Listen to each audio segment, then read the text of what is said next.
सबसे पहली चीज़ तो फैमिलीज़ को ये अंडरस्टैंड करने की ज़रूरत है कि जब भी उनके घर में कोई मसला ये होता है कि कोई ना कोई ख़बर मिलती है कि घर में कोई बेटा है या फादर फिगर है जो कि नशा करता है और नशे का इस्तेमाल अब घर में भी वाज़िया नज़र आने लगा है, तो अपने आप को फ़ौरन ये समझाने की ज़रूरत ये है कि ये कोई वक्ती मसला नहीं है, ये कोई लंबे अरसे चलेगा। सो हमें अपना ध्यान रखने की ज़रूरत है, क्योंकि अगर हम अपना ध्यान नहीं रखेंगे तो हम इस अपने प्यारे को कभी भी कोई हिदमत जो है इसके लिए नहीं कर सकेंगे। सो अपनी केयर करने की ज़रूरत इसलिए है कि आपने अगर किसी दूसरे का ध्यान रखना है तो आपकी ज़हनी हालत अपनी बेहतर होनी चाहिए, आपकी जिस्मानी सेहत जो है वो भी बेहतर होनी चाहिए, आपको बातचीत करने का ढंग आता हो और आपका दिमाग जो हम वक्त तपता रहता है वो ठंडा हो, तभी आप उस मसले को प्रैक्टिकली कुछ कर सकेंगे हल करने के लिए। सो हमारे पास भी जब फैमिलीज आती हैं तो उन्हें बताया जाता है कि देखें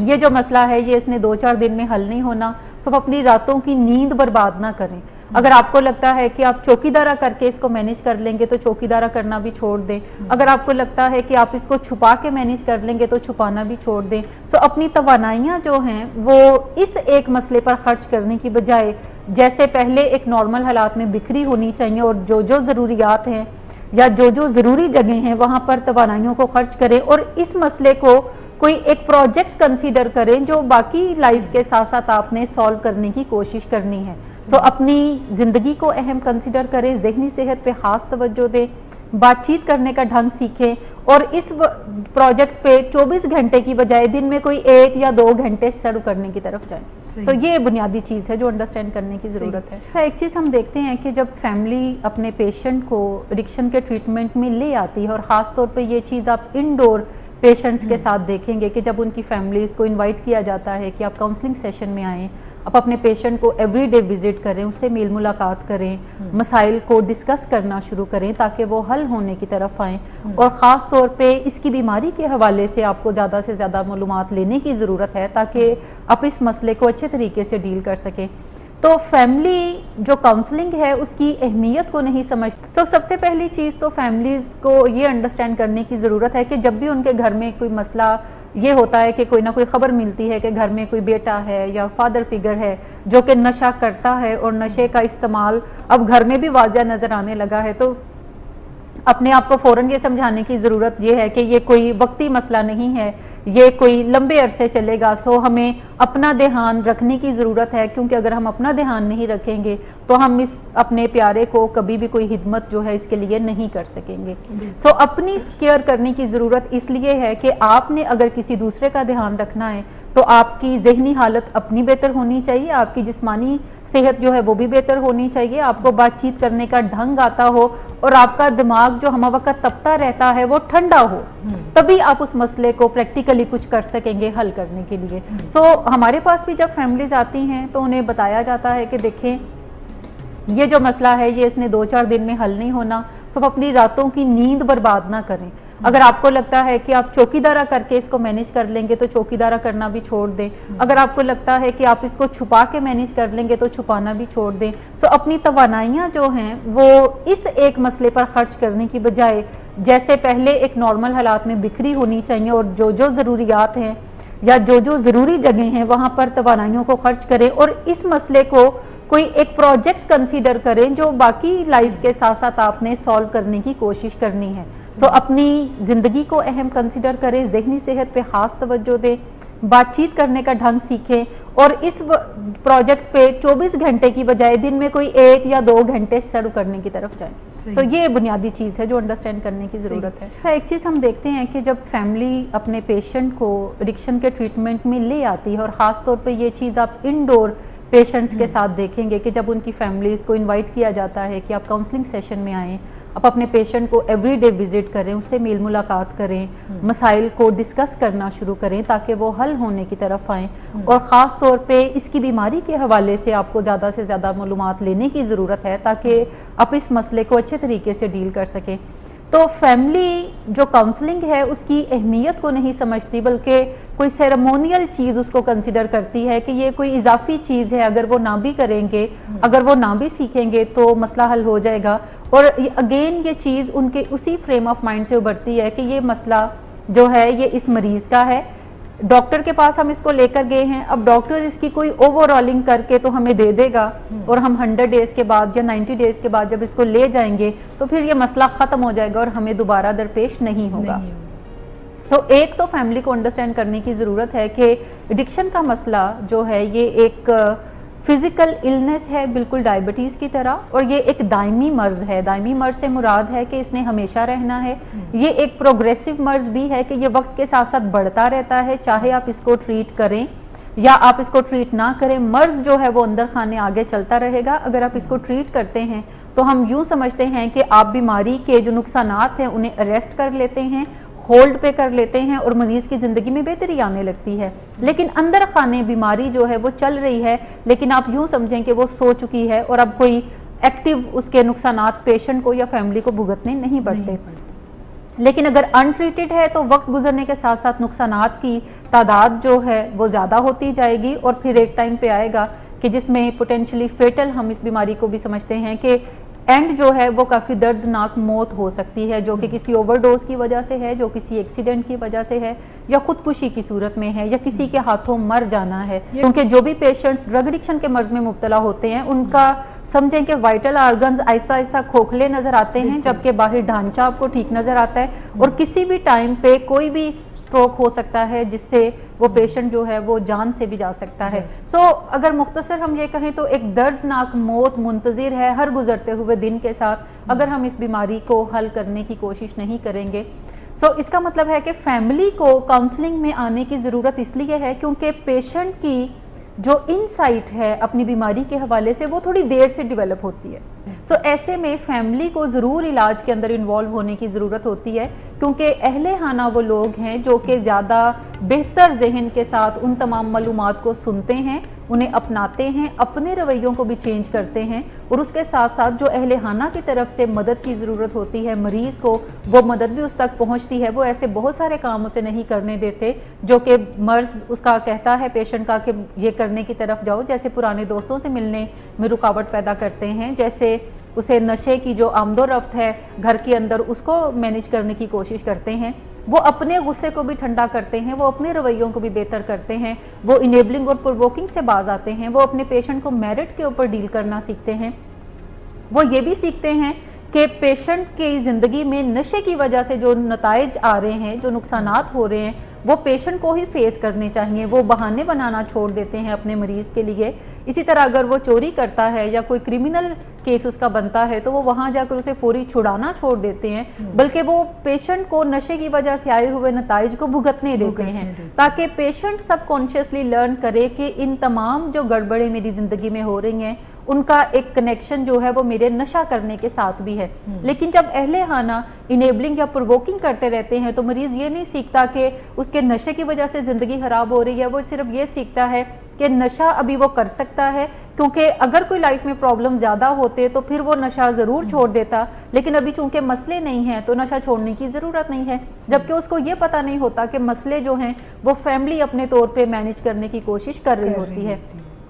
अगर अहले खाना काउंसलिंग में आते हैं तो वो ये तमाम बिहेवियर्स के बारे में लर्न करते हैं कि क्या चीज़ें उनके बच्चे के लिए फ़ायदेमंद हैं और क्या चीज़ें उनके बच्चे के लिए नुकसान देती हैं, किन रवैयों को छोड़ना उनके लिए बेहतर है और किन रवैयों को प्रमोट करना, इनकरेज करना और डेमोन्स्ट्रेट करना उनके प्यारे की ज़िंदगी बचाने में कारगर साबित हो सकता है। अगर फैमिली ये नहीं सीखेगी तो पेशेंट चाहे 6 माह का इलाज ले ले, उससे कोई फ़ायदा नहीं होता, और जब वो बाहर जाता है तो चूंकि फैमिली ये चीज़ें मैनेज नहीं कर सकती तो वही माहौल के अंदर जब जाएगा वही चीज़ें दोबारा से करेगा तो इवेंचुअली नशा करना भी उसके लिए आसान हो जाएगा। अच्छा, जब भी घर में कोई मसला आता है तो तमाम लोग जो हैं मेरे और आपके समेत हम वजह ढूंढने लग जाते हैं कि वजह क्या बनी जिसकी वजह से हमें ये मसला आया। जब भी क्राइसिस की सिचुएशन होती है तो उसमें नंबर 1 स्ट्रेटजी आपकी होनी चाहिए कि आप उस क्राइसिस को मैनेज करें, और जब वो क्राइसिस मैनेज हो जाए तो फिर आप आराम से बैठ के तो वजह भी ढूंढने लगें। जैसे फ़र्ज़ करें कि अगर किसी जगह पे आग लग जाती है तो वहाँ पे मौजूद लोगों की पहली कोशिश होगी कि वो उस आग को बुझाएं, चाहे उन्हें बाहर से कोई मदद लेनी पड़े, फायर ब्रिगेड को बुलाना पड़े, आप उस आग को बुझाते हैं। और जब आग बुझ जाती है तो फिर आप देखते हैं कि ये आग लगी कैसे थी, क्या कोई शॉर्ट सर्किट हो गया था, क्या किसी ने आग लगाई थी, क्या किसी ने सिगरेट फेंका था जिसकी वजह से ये आग लगने की तरफ गई है। सो जो भी वजूहात हैं वो आप बाद में बैठ के तो ट्रेस आउट करते हैं ताकि उन वजूहात को एलिमिनेट किया जाए जब आप नेक्स्ट स्ट्रक्चर उसका बिल्ड करते हैं। जब भी घर के अंदर नशे का मसला आता है तो चूंकि फैमिली उसको बुराई कंसिडर करती है और फैमिली ये भी कंसिडर करती है कि अगर पेरेंट्स हैं तो उनकी जिम्मेदारी है कि उनके बच्चे ज़िंदगी में बेहतर चीज़ें करते नजर आएं। और अगर बच्चों के रवैयों में कोई ख़राबी है, अगर बच्चा नशा करना शुरू हो जाता है तो पेरेंट्स को लगता है कि शायद वो बतौर पेरेंट्स फेल हो गए हैं अपने बच्चे की अच्छी तरबियत करने में। जबकि नशे को जब हम एक बीमारी कंसिडर करते हैं तो इसमें तरबियत का कोई जिक्र नहीं है कि ये गलत तरबियत की वजह से बीमारी होती है, बल्कि ये बीमारी कुछ जीन्स की वजह से होती है जो किसी भी बच्चे के अंदर जब वो पैदा होता है तो उसके अंदर मौजूद होते हैं। और जब भी वो एक्सपेरिमेंटेशन करता है ड्रग्स के साथ, चूंकि उसके अंदर जीन्स मौजूद हैं तो वो जल्दी से सरफेस के ऊपर भी जरूर आएंगे, जल्दी ट्रिगर हो जाएंगे। लेकिन अगर उसके बॉडी के अंदर एक महसूस सेट ऑफ जीन्स नहीं है तो चाहे वो जितना भी नशा करेगा, हर रोज नशा करेगा, उसे ज्यादा नशा करने की जरूरत नहीं पड़ती। वो थोड़ा बहुत नशा कभी कभार करता है या हर रोज करता है और उसकी जिंदगी में बड़े मसाइल नहीं आते। आल्दो के हेल्थ कॉन्सिक्वेंसेस कुछ सालों के बाद जरूर उसको फेस करने पड़ सकते हैं और लेकिन कोई बड़े मेजर क्राइसिस उसकी जिंदगी में ताज़ा नमूदार नहीं होते। बड़ी आसान सी चीज़ है कि जब भी कोई मसला होगा तो हम एक दूसरे की तरफ देखते हैं कि इसमें तुम्हारा कसूर ज़्यादा था या मेरा कसूर ज़्यादा था। और जब भी हम बात करते हैं, किसी दूसरे पे फिंगर पॉइंट करते हैं, तो हमारे यहाँ जिम्मेदारी लेने का अवसर लोगों के अंदर थोड़ा कम है। हम ये नहीं सोचते कि अगर किसी ने मुझ पर कोई बात की है तो मैं सोचूं कि क्या मेरे रवैये के अंदर कोई फॉल्ट था। हम फौरी तौर पर डिफेंसिव होते हैं और अपना जो नज़ला है वो दूसरे पे फेंकते हैं कि नहीं ये मैं नहीं था, ये तुम थे।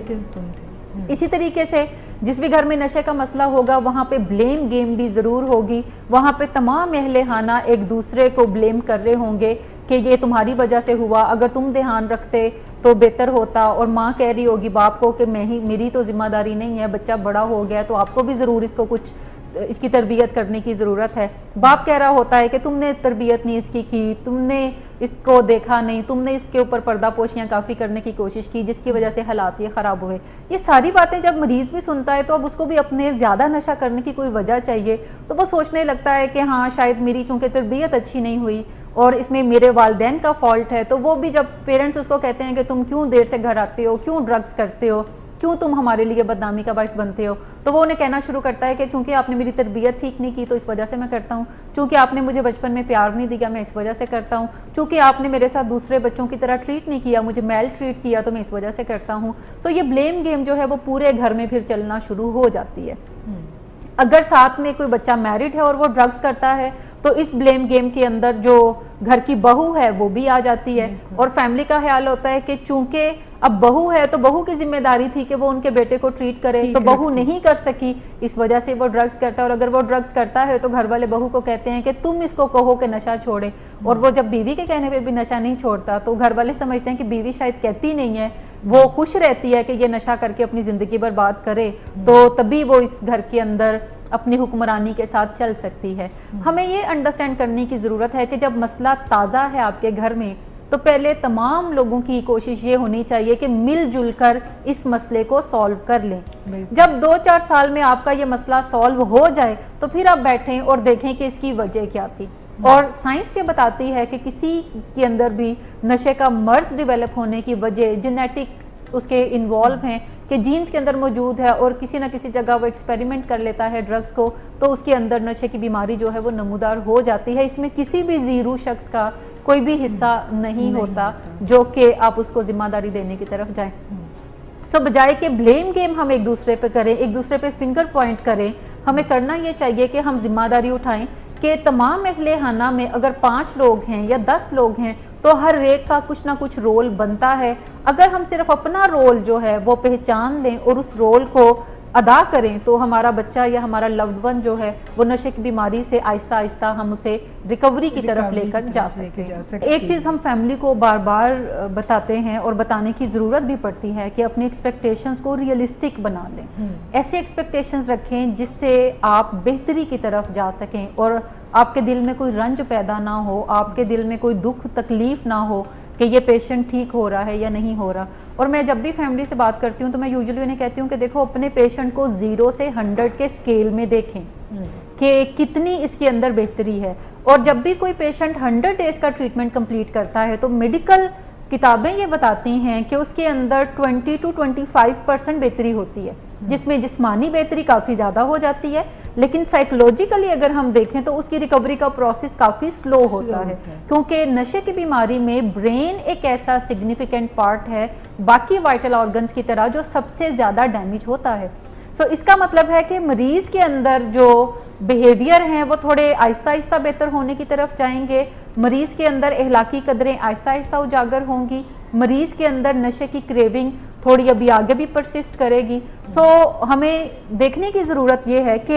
ऐसी क्या चीज़ें हैं जो कि हम रियलिस्टिकली अपने पेशेंट की प्रोग्रेस को वॉच कर सकें। जब भी कोई पेशेंट नशा छोड़ता है तो फैमिली बड़ी खुश हो जाती है कि अच्छा अब ये ज़बरदस्त हो गया, इसने बिल्कुल नशा छोड़ दिया, अब ये आइंदा नहीं करेगा। और जैसे ही पेशेंट दोबारा नशा शुरू करता है तो फैमिली कहती है कि ये तो बिल्कुल ज़ीरो पे आ गया है, ये तो बड़ा ही ख़राब है, चाहे अभी उसने एक ही दफ़ा नशा किया हो। तो फैमिली पूरे ट्रीटमेंट पे बिग क्रॉस लगाने की तरफ जाती है। एक चीज़ हमें जहन में रखनी चाहिए बतौर फैमिली मेम्बर भी कि नशे की बीमारी जो है ये कोई एक्यूट मर्ज नहीं है, ये एक क्रॉनिक मर्ज है, दायमी मर्ज है, जिसका मतलब है कि लाइफ टाइम जो चीज़ चलनी होती है तो आपने इनिशियल उसकी मैनेजमेंट सीखनी है ताकि आप थेराप्यूटिकली अपने पेशेंट को ट्रीट कर सकें, और पेशेंट ने भी मैनेजमेंट सीखनी होती है ताकि वो इस लंबे अरसे की बीमारी के साथ जो ज़िंदगी भर चलनी है वो उसके साथ रहना सीख ले और वो अपनी बीमारी को खुद मैनेज करना सीख ले। यानी वो एक मेकशिफ्ट काउंसलर का रोल भी अडॉप्ट करता है ग्रेजुअली आगे चल के, जैसे जैसे उसकी सैनिटी बेहतर होती है। लेकिन पहला 1 साल जो है वो पेशेंट के लिए काफ़ी दुश्वार होता है, जिसमें एक आध दफ़ा अगर पेशेंट ड्रग यूज़ करता है तो आप ज़ीरो पे उसको मत कंसिडर करें, बल्कि उसके साथ नशे के मौजू पे दोबारा बातचीत करें ताकि वो उस मसले को सेटल करके तो अपनी रिकवरी को आगे की तरफ लेकर जाना शुरू कर दे। सो एक्सपेक्टेशन रियलिस्टिक रखें। ये प्रॉब्लम जो है वो इंडोर में भी आती है, लेकिन इंडोर से ज़्यादा आउटडोर में आती है कि जब आप पेशेंट को ट्रीट कर रहे हैं आउटडोर बुनियादों पर और पेशेंट इलाज में भी आ रहा है और साथ में वो ड्रग भी कर रहे हैं, तो फैमिली 2-4 दफ़ा के विजिट में तो समझती है कि हाँ ये ठीक है, लेकिन फिर वो कहना शुरू हो जाती है कि ये कब तक चलेगा, ये ड्रामा कब तक रहेगा कि वो काउंसलिंग में भी आ रहा है और वो नशा भी कर रहा है, और नशे में भी वेरिएशंस आती हैं। बाज़-औक़ात वो ज़्यादा नशा करना शुरू कर देता है, बाज़-औक़ात वो कम नशा करता है और फिर वो ज़्यादा करना शुरू कर देता है। सो एक वेरिएशन सी उसके अंदर रहती है। तो हम फैमिली को शुरू में ही बता देते हैं कि देखें इसने आते ही नशा नहीं छोड़ना, ये कोई 4 से 6 माह का अरसा लगेगा जिसमें नशा आहिस्ता आहिस्ता इसकी ज़िंदगी से ख़त्म होगा और फिर ये इस चीज़ को छोड़कर आगे की तरफ बढ़ जाएगा। सो हमें तमाम, जब हम नशा करना या ना करना ये कोई एक इंडिकेटर है रिकवरी का, इसके अलावा कोई 10 इंडिकेटर हैं कि क्या पेशेंट अपने मूड मिजाज को मैनेज कर लेता है या नहीं कर पाता नशे के बगैर, क्या उसने जिम्मेदारियां लेना शुरू कर दी हैं, क्या वो अपने दिल के हालात बड़ी आसानी के साथ कंफर्टेबली अपनी फैमिली के साथ शेयर करना शुरू हो गया है या नहीं, या वो चुप चुप ज़्यादा रहने की तरफ जाता है। इसी तरीके से जिम्मेदारियां वो कितनी किस कदर लेना शुरू हो गया है या अभी उसे दुश्वारी है जिम्मेदारियां लेने में, हाँ ड्रग्स उसने छोड़ दिया है। So there are many indicators जो कि आपने देखने होते हैं कि क्या कोई पेशेंट रिकवरी के अंदर जा रहा है या वो रिकवरी से पीछे की तरफ सफ़र कर रहा है। नशा करना या ना करना कोई एक इंडिकेटर है, लेकिन फर्ज करें अगर बाकी तमाम इंडिकेटर्स वो पूरे कर रहा है और वो एक आध दफ़ा स्लिप करता है, ड्रग यूज़ करता है, तो फिर परेशान होने की बजाय आप ज़रूर अब उसके मौलिद से रब्ता करते हैं और उसके साथ नशे के मौजू पे बात करते हैं कि देखो ये जो तुमने दोबारा किया है ये काफ़ी तकलीफ हमें देता है, इस तरह की चीज़ों में मत पड़ो क्योंकि हम काफ़ी लंबा सफ़र तय करके यहाँ तक पहुँचे हैं, हम तुम्हें आगे बढ़ते देखना चाहते हैं। सो आगे की तरफ अपनी डायरेक्शन रखो, तुम्हें कोई डिफ़िकल्टी है तो अपने काउंसलर से रब्ता करो। सो तमाम चीज़ें जो हैं वो आहिस्ता आहिस्ता डील होने की तरफ जाएंगी। बिल्कुल। एक और चीज़ फैमिली को अपने जहन में रखने की ज़रूरत है कि जितना पेशेंट डेडिकेटेड होता है नशा करने के लिए, उतनी फैमिली डेडिकेटेड नहीं होती कि उसको नशा छुड़वाएं। फैमिली डेडिकेटेड होती है टेम्परेरीली कि मसला फ़ौरन कुछ दिनों के अंदर अंदर वो कुछ एक धावा बोल के तो उस मसले को हल कर लें, सो फैमिली को भी अपने अंदर वही डेडिकेशन रखनी चाहिए जो डेडिकेशन बीमारी पेशेंट के अंदर रखती है, कि पेशेंट कहता है कि कुछ भी सूरत बनेगी, नशा मैंने ज़रूर करना है। तो फैमिली को भी ये अपना पैराडाइम चेंज करने की ज़रूरत है कि कुछ भी हो जाएगा, इसको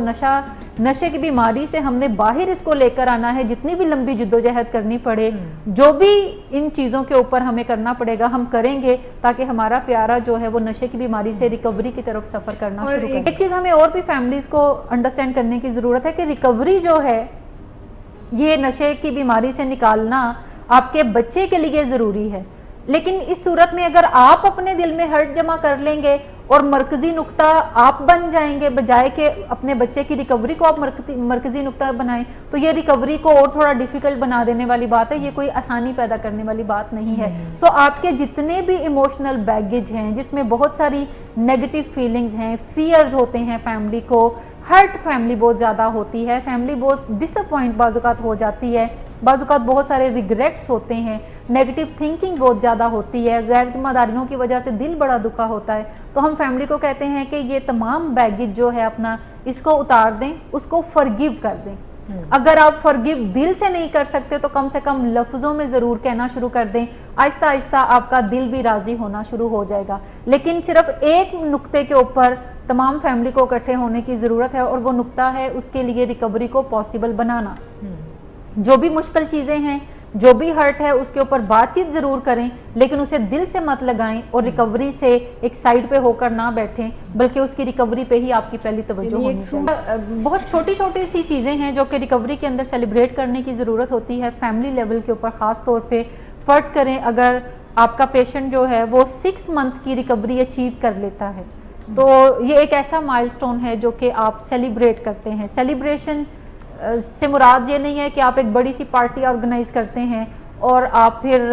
उसके साथ सेलिब्रेट करते हैं। सेलिब्रेशन से मुराद ये है कि आप कोई ना कोई सोवेनियर उसको ज़रूर देने की तरफ जाते हैं, आप उसको शाबाश देते हैं कि 6 माह हो गए हैं तुम रिकवरी में हो। तो ये काफ़ी ज़बरदस्त चीज़ है, क्योंकि रिकवरी में जाना मुश्किल है और आप एक मुश्किल काम कर रहे हो, जिसे हम सारी फैमिली बड़े एतमाद में हैं और हम आपके साथ हैं इस प्रोसेस में। आप कभी खुद को अकेला मत समझिएगा, और कोई ना कोई एक छोटा सा गिफ्ट सुवेनियर के तौर पे उसको दे दें, जो कि चाहे एक्सपेंसिव ना हो, लेकिन सुवेनियर के तौर पे दे दें, जिससे उसको रहता है कि अच्छा ये कोई ऐसी चीज़ है जो कि अब मुझे संभाल कर रखनी है। इसी तरह 1 साल को हो जाता है तो आप ज़रूर दें। और इसी तरह अक्सर जैसे मेरे फेसबुक में मेरे साथ काफ़ी ज़्यादा लोग ऐसे मेरी फ्रेंड लिस्ट में हैं जो कि रिकवरिंग एडिक्ट्स हैं, रिकवरिंग एल्कोहलिक्स हैं। सो आए दिन कोई ना कोई सेलिब्रेट कर रहा होता है और बता रहा होता है कि 35 ईयर्स हो गए हैं रिकवरी को, 42 ईयर्स हो गए हैं रिकवरी को। सो बतौर प्रोफेशनल मुझे काफ़ी बड़ी मोटिवेशन मिलती है कि अच्छा देयर आर पीपल जो कि अपनी रिकवरी को इतने सालों से कैरी किए हुए हैं, और ये आपके लिए एक मोटिवेशन होती है कि अच्छा इसका मतलब है ये मसला हल हो सकता है। अगर ये लोग कर सकते हैं तो क्यों नहीं जो पेशेंट्स हैं वो इसमें से जा सकते हैं। और मैं अक्सर अपने पेशेंट्स के साथ ऐसी स्टोरीज ज़रूर शेयर करती हूँ कि फ़लाँ बंदे को जो कि बड़ा नामी ग्रामी प्रोफेशनल भी अब है, तो उसको देखो 37 ईयर्स हो गए हैं, उसको देखो 45 ईयर्स हो गए हैं। सो ये एक छोटी छोटी मोटिवेशंस मिलती रहती हैं। और जो भी लोग अल्कोहलिक एनोनिमस का या नारकोटिक्स एनोनिमस का हिस्सा होते हैं, एवरी ईयर उन्हें एक चिप मिलती है जिसपे बाकायदा लिखा होता है कि 1 year, 2 year, 3 year, 30 years, 37 years, जो कि उन्हें वो अब उनकी मीटिंग्स वाले देते हैं to celebrate their recovery milestone के इतने सालों से वो सोबर है, ड्रग फ्री है और ज़िंदगी में कामयाबियां जो है वो इकट्ठी कर रहा है। बिल्कुल।